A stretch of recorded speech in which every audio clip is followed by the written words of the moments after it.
बिस्मिल्लाहिर्रहमानिर्रहीम अस्सलाम वालेकुम।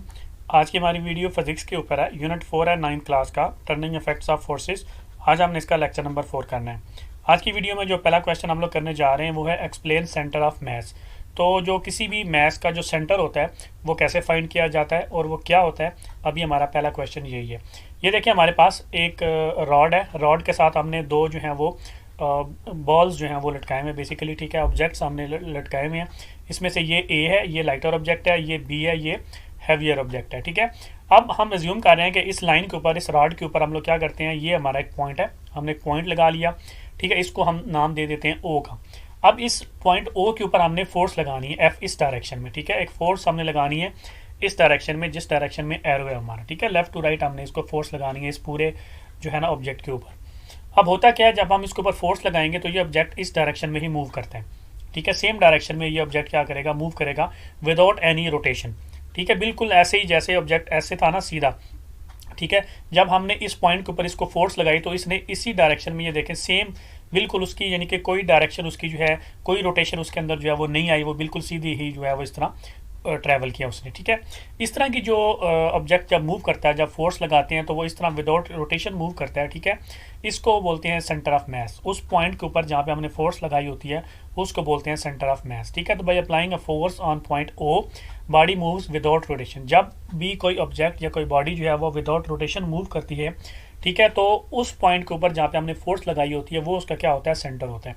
अभी दो एग्जांपल्स और देखते हैं, ठीक है।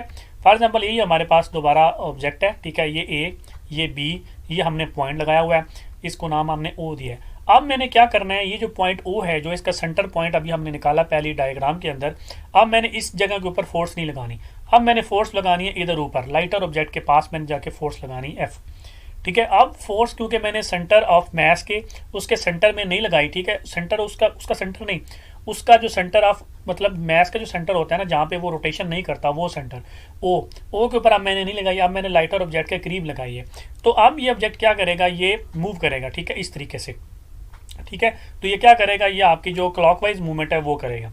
अभी ये जो है वो बिल्कुल स्ट्रेट लाइन में विदाउट रोटेशन उसकी मूवमेंट नहीं है, अब उसने रोटेशन जो है वो की है इसके अंदर, ठीक है। तो इसमें जब ऑब्जेक्ट के ऊपर हमने फोर्स अप्लाई किया नियर ऑब्जेक्ट एक है, ठीक है, तो बॉडी ने मूव तो किया है लेकिन रोटेशन भी कर रही साथ में। ये देखें ये ऑब्जेक्ट जो है ये इस तरफ इस डायरेक्शन में मूव तो हुआ है, लेकिन इसके साथ साथ ये इसने क्या किया है, रोटेशन भी इसने जो है उसकी हुई है थोड़ी सी। इस डायग्राम में हम देखें बॉडी ने सीधा मूव किया था, रोटेशन उसकी नहीं हुई थी, देखें बिल्कुल जैसे था वो सीधा ही खड़ा हुआ है ऑब्जेक्ट, ठीक है, वो मूव हो रहा है। अब फॉर एग्जाम्पल अभी हम देखें ये हमारे पास ऑब्जेक्ट है ए और बी और ये इसका पॉइंट है ओ। अब हम क्या करते हैं, यहाँ पे फोर्स लगाते हैं हैवियर ऑब्जेक्ट के पास। अब हमने क्या किया, ये उसका सेंटर है, ठीक है, इस सेंटर ऑफ मास है उसका। इस सेंटर से अब हमने इधर फोर्स लगाई है, तो इसका क्या मतलब है कि ये एंटी क्लॉकवाइज मूवमेंट करेगा। इस डायग्राम में हमने ऊपर वाली साइड पे लगाई थी, जो उसका सेंटर था, सेंटर ऑफ मास, उसके ऊपर वाली साइड पे हमने फोर्स लगाई थी, तो उसने क्या किया था, क्लॉकवाइज मूवमेंट की थी। अब हमने नीचे लगाई है तो ये क्या करेगा, एंटी क्लॉकवाइज मूवमेंट स्टार्ट कर देगा इस डायरेक्शन में, ठीक है। अब ये क्या करेगा, एंटी क्लॉकवाइज जो है वो मूवमेंट स्टार्ट कर देगा। अब इसका मतलब है कि ये पॉइंट भी इसका जो है, जहाँ पे हमने ये फोर्स लगाई है, ये भी इसका सेंटर ऑफ मास नहीं है, ठीक है, क्योंकि इसने क्या किया, रोटेशन स्टार्ट कर दी है, ठीक है। तो इसमें भी आप लिखेंगे by applying a force on a point near object B body moves with rotation. अब भी ऑब्जेक्ट ने मूव तो किया है सीधा, ठीक है, इस डायरेक्शन में मूव तो हुई है, लेकिन इसके साथ साथ उसने रोटेशन भी की है। तो ये जो पॉइंट है हमारे पास, ये जो हमारे पास डायग्राम है ये वाली, ये जो पॉइंट हमारा ओ है जिसके ऊपर हमने फोर्स लगाई और ये ऑब्जेक्ट विदाउट एनी रोटेशन जो है वो बिल्कुल सीधा जो है वो मूव हुआ है, तो इसका मतलब है कि ये पॉइंट जो ओ है इसका, ये क्या है, इसका सेंटर ऑफ मास है। तो यहाँ से आप सेंटर ऑफ मास जो है वो डिफाइन कर सकते हैं। आप लिखेंगे कैसे, आप लिखेंगे center of mass is such a point where an applied force causes the system to move without rotation।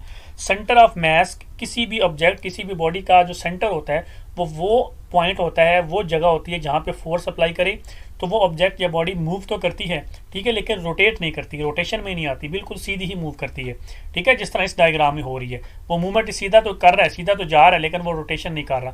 इनमें वो सीधा तो जा रहा है लेकिन वो रोटेट कर रहा है, ठीक है, टेढ़ा हो रहा है। इसमें भी वो सीधा तो जा रहा है लेकिन वो एंटी क्लॉकवाइज जो है वो मूवमेंट कर रहा है। तो इधर ये जो हमारे पास पॉइंट है, ये सेंटर ओ हमारा जो है, जिसके ऊपर हमने फोर्स लगाई और उसने रोटेशन नहीं की, तो इसका मतलब है ओ जो पॉइंट है इसका वो क्या है, सेंटर ऑफ मास। तो is such a point where an applied force causes the system to move without rotation. जिस पॉइंट के ऊपर फोर्स लगाते हैं और ऑब्जेक्ट जो है वो मूव करता है लेकिन उसके अंदर रोटेशन नहीं आती, वो पॉइंट क्या होता है, उसका सेंटर ऑफ मास होता है उसका, ठीक है। तो इसके बाद नेक्स्ट चले हमारे पास जो इसका सेकंड क्वेश्चन है आज के लेक्चर में, वो है एक्सप्लेन सेंटर ऑफ ग्रेविटी। ये बहुत इंपॉर्टेंट क्वेश्चन है कि जो सेंटर ऑफ ग्रेविटी है वो क्या होता है। ठीक है, जो ग्रेविटी जहाँ पे हमारा जो ऑब्जेक्ट या किसी भी बॉडी का जो वेट होता है वो जो एक्ट कर होता है डाउनवर्ड, वो पॉइंट कौन सा होता है। अभी हमने इस क्वेश्चन में हमने वो सारे जो हैं वो पॉइंट्स जो हैं वो फाइंड करना सीखनी है। अब ये देखें हमारे पास, ठीक है, एक बॉडी है, एक ऑब्जेक्ट है। देखिए कोई भी बॉडी या ऑब्जेक्ट जो होता है वो छोटे छोटे पार्टिकल के साथ मिलकर बनता है। ठीक है, तो वो क्या बनता है, made up of a small particles. उसके अंदर क्या होते हैं, छोटे छोटे पार्टिकल जो होते हैं उनसे मिलकर एक ऑब्जेक्ट या एक बॉडी जो हमारे पास बनती है। अब होता क्या है, ये जितने भी पार्टिकल्स हैं जिसके ज़रिए एक बॉडी जो है वो कंप्लीट होती है, जिससे एक बॉडी जो है वो बनती है, जितने भी इसके पार्टिकल्स होते हैं सब की अपनी जो है वो, ये देखें, डाउनवर्ड एक्ट कर रही होती है। उसकी जो है वो उसका जो वेट होता है ना हर पार्टिकल्स का, वो डाउनवर्ड एक्ट कर रहा होता है। ठीक है, तो वेट ऑफ ईच पार्टिकल जो होता है वो एक्टिंग करता है, एक्ट कर रहा होता है डाउनवर्ड ड्यू टू ग्रेविटी। हर पार्टिकल्स के ऊपर जो है वो ग्रेविटी की फोर्स जो है वो एक्ट कर रही होती है, और वो सारे के सारे क्या होते हैं, डाउनवर्ड एक्ट कर रहे होते हैं, और वो एक दूसरे के क्या होते हैं, पैरेलल होते हैं, एक दूसरे के बिल्कुल साथ साथ जो है उनकी फोर्स की जो है डायरेक्शन होती है। ठीक है, तो वेट ऑफ ईच पार्टिकल जो होता है वो सबसे पहले नीचे की तरफ एक्ट कर रहा होता है ड्यू टू ग्रेविटी। इसके अलावा ये जो हमारे पास ग्रेविटी की फोर्स होती है हर पार्टिकल के ऊपर, ये पैरेलल होती है, ईच एक दूसरे के जो पैरेलल होती है ईच अदर की। ये देखें ना, ये इस पार्टिकल का ये, इसका ये, इसका ये, इसका ये, सबका ऐसे ही जो है वो डाउनवर्ड जो है वो एक्ट कर रहा है। अभी ये एज ए होल, ये सब पार्टिकल्स का जो एज ए होल जो हमारे पास रिजल्टेंट फोर्स आती है, ठीक है, सब पार्टिकल्स की जो रिजल्टेंट फोर्स आती है हमारे पास, वो होता है इसका वेट। ठीक है, वो पैरेलल फोर्स किसके इक्वल होती है, इसके वेट के इक्वल होती है, इस बॉडी के वेट के इक्वल होती है। जो हमारे पास रिजल्टेंट फोर्स आती है ना, जो कंबाइन जिसको करके हम एक नेट फोर्स निकालना चाहें, ये तो सब पार्टिकल्स की है ना, ईच पार्टिकल्स की सेपरेट सेपरेट जो है वो ग्रेविटी की वजह से जो है वो उनका वेट जो है वो डाउनवर्ड एक्ट कर रहा है। लेकिन अगर हम इस बॉडी को एज ए होल देखें तो इन सब का जो कम्बिनेशन होगा, इन सब पार्टिकल्स के वेट का जो कम्बिनेशन होगा, वो हमारे पास एक रिजल्टेंट फोर्स आती है। ठीक है, जिसको बोलते हैं इस ऑब्जेक्ट का एज ए होल वेट, जो क्या कर रहा होता है वो भी एक्ट कर रहा होता है डाउनवर्ड। और इसका जो रिजल्टेंट होता है वो ऑब्जेक्ट के कहीं मिडल में आता है, सेंटर में आता है। ठीक है, वो सेंटर पॉइंट अभी हम निकालना भी सीखेंगे। अभी इस केस में यहाँ पे इसका सेंटर बना है, जहाँ पे मैंने रेड सर्कल जो है वो बनाया। ठीक है, ये वाला पॉइंट जो होता है सेंटर, इस पॉइंट को क्या बोलते हैं, इसको बोलते हैं सेंटर ऑफ ग्रेविटी बोलते हैं इसको। ठीक है, सेंटर ऑफ ग्रेविटी बोलते हैं। ये वो पॉइंट होता है जहाँ पे जो रिजल्टेंट फोर्स होती है हमारा, जो उसका बेसिकली वेट होता है, वो क्या कर रहा होता है, एक्ट कर रहा होता है डाउनवर्ड। ठीक है, और इसको बोलते हैं सेंटर ऑफ ग्रेविटी। ठीक है, और इसको जी जो कैपिटल होता है उसके साथ हम लोग लिखते हैं। ऐसा पॉइंट जहाँ आपके ऊपर किसी भी ऑब्जेक्ट, किसी भी बॉडी का जो वेट होता है वो एक्ट कर रहा होता है डाउनवर्ड, उसको बोलते हैं सेंटर ऑफ ग्रेविटी। तो सेंटर ऑफ ग्रेविटी की डेफिनेशन में आप क्या लिखेंगे, a point where this resultant force acts vertically downward. Resultant force मतलब ये जो हमने वेट निकाला ना, बेसिकली वो रिजल्टेंट फोर्स की बात कर रहा हूँ मैं। Vertically downward toward centre of earth is called centre of gravity and it is denoted with capital G. ठीक है, अभी कुछ एग्जांपल्स देख लेते हैं कि कैसे सेंटर ऑफ ग्रेविटी निकालना है डिफरेंट ऑब्जेक्ट्स, डिफरेंट शेप्स का, तो आप लोगों को ये कॉन्सेप्ट जो है ना वो ज़्यादा इजीली जो है वो समझ आ जाएगा। ठीक है, अभी देखें हमारे पास सबसे पहले आता है centre of gravity of symmetrical objects. ठीक है, कुछ हमारे पास ऑब्जेक्ट्स होते हैं, उनका सेंटर ऑफ ग्रेविटी कैसे निकालना है, मतलब उनकी शेप हमको जो है ना वो नॉन होती है, हमको मालूम होता है कि ये कौन सी शेप के जो हैं। ठीक है, अब इसमें सबसे पहले देखिए हमारे पास जो है वो एक यूनिफॉर्म रॉड है हमारे पास कोई भी। ठीक है, तो इसका हमने सेंटर ऑफ ग्रेविटी निकालना। अब इसका देखें हम लोग क्या करेंगे, कैसे इसका सेंटर ऑफ ग्रेविटी निकालेंगे। इसमें एक वेट जो है वो इधर अटैच कर देंगे W1, एक वेट इसका दूसरी तरफ अटैच कर देंगे W2। अब ये दोनों वेट जो हैं ये इक्वल डिस्टेंस पे होने चाहिए दोनों कोनों से। ठीक है, मतलब यहाँ से लेकर यहाँ तक जितना डिस्टेंस है इतने यहाँ से लेकर यहाँ तक डिस्टेंस होना चाहिए।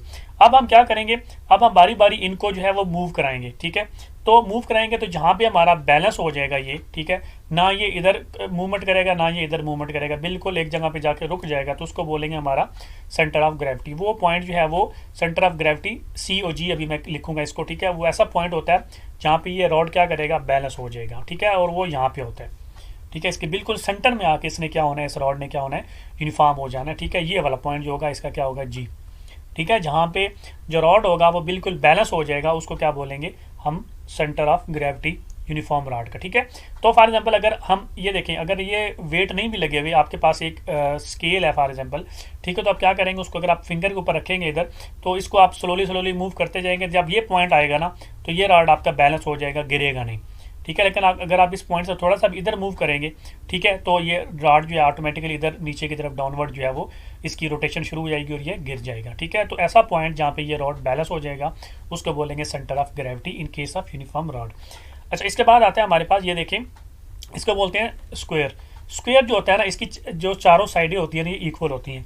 तो इसका जो है हमने सेंटर ऑफ ग्रेविटी कैसे फाइंड करना है, ठीक है। ये देखिए, हमने एक डायगोनल इसका यहाँ पे लगाना है ऐसे, फिर डायगोनल हमने ये दूसरा डायगोनल लगाना है। तो जहाँ पे ये दोनों डायगोनल एक दूसरे को इंटरसेक्ट करेंगे, वो इसका क्या होगा, सेंटर ऑफ ग्रेविटी। तो आप लिखेंगे यहाँ पे, centre of gravity is the point where both diagonals intersects each other.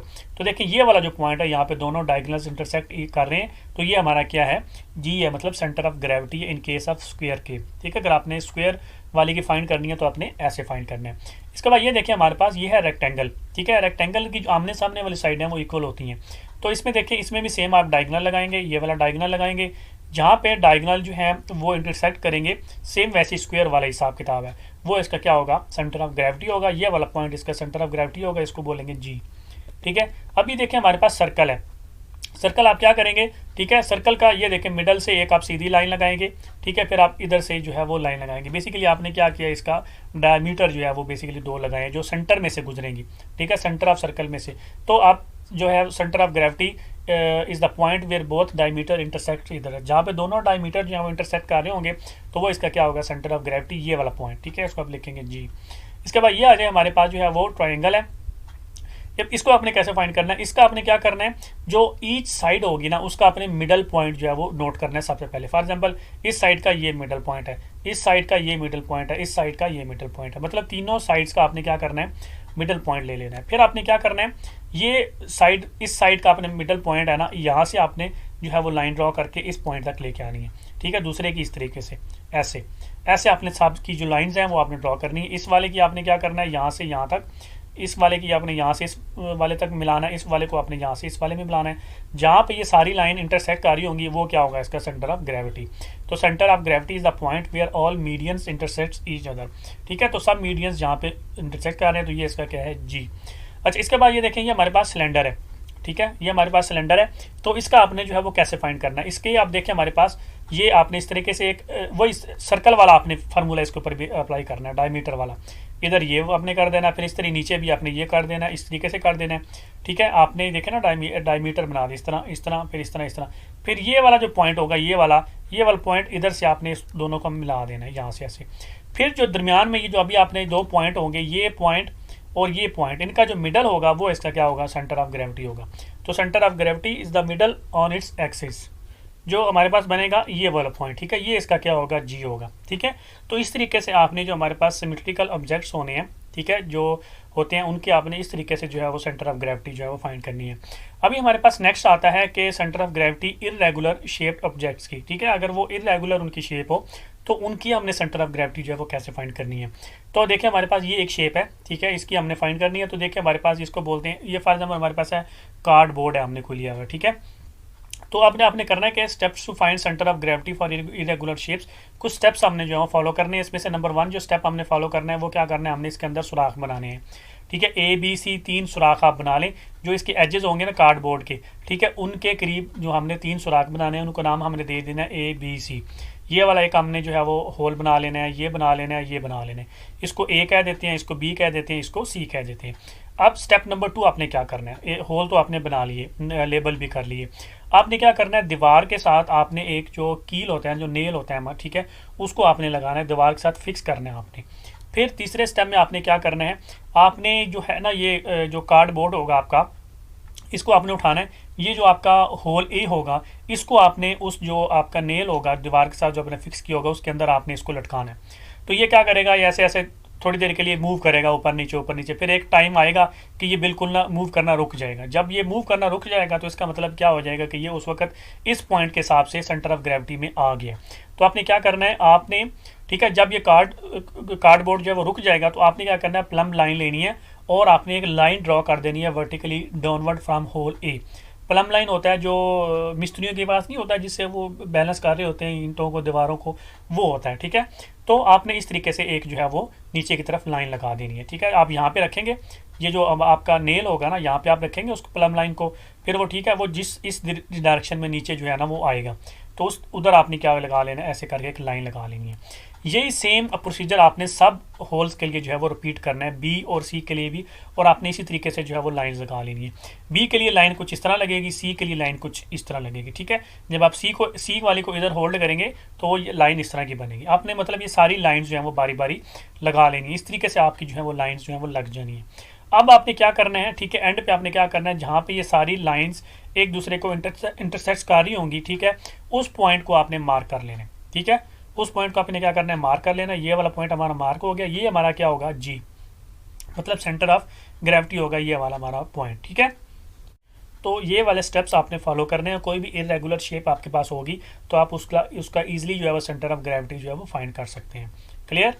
तो आई होप कि आप लोगों को मेरी आज की वीडियो अच्छी लगी होगी, और आप लोगों को मेरी आज की वीडियो अच्छी लगी तो काइंडली मेरे चैनल को सब्सक्राइब कर दें, लाइक कर दें, अपना बहुत सारा ख्याल रखें, दुआ में याद रखें। अल्लाह हाफिज़।